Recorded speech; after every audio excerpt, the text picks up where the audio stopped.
मैं अक्सर थकावट का शिकार क्यों रहती हूँ?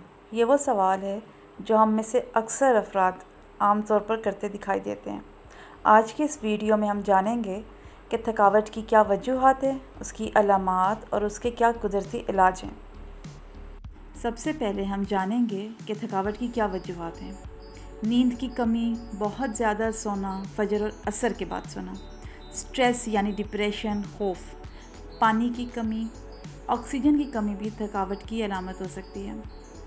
खुराक की कमी या बहुत ज़्यादा खाना, जंक फूड, तली हुई अशिया की ज़्यादती, चाय या कॉफ़ी का ज़्यादा इस्तेमाल, जीतने की दौड़ यानी हर काम में कंपटीशन का शौक़, कुछ ग़िज़ाओं या दवाओं से एलर्जी हो जाना, खून की कमी, आयरन की कमी, ब्लड शुगर की कमी या ज़्यादती, इसके अलावा जिगर के अमराज या कुछ दवाओं के साइड इफ़ेक्ट, सदमा के असरात, वर्जिश बिल्कुल भी नहीं करना और जिस्म में वर्म का हो जाना, सोजन या किसी भी किस्म की इन्फ्लेमेशन का पाया जाना, थायराइड ग्लैंड की ख़राबी की वजह से भी थकावट हो सकती है, दिल के अमराज, आपके वज़न का ज़्यादा होना, बच्चों पर स्कूल या होमवर्क का दबाव, नंबर्स और ग्रेड्स कम होने का खौफ और खेल कूद की कमी, ये तमाम वजूहात थकावट की हो सकती हैं।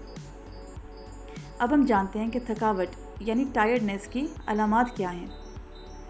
तो सबसे पहले इसकी जो आमतौर पर अलामात देखने में मिलती हैं वो हैं मामूली बात पर गुस्से का आ जाना, हर वक्त की कमी का एहसास होना, उदास रहना, सुस्ती, मतली या चक्कर आना, गैर हाजिर दिमागी या फिर ज़िम्मेदारियों से फ़रार। इसके अलावा तन्हाई का एहसास रहना, ये भी थकावट की एक अलामत हो सकती है।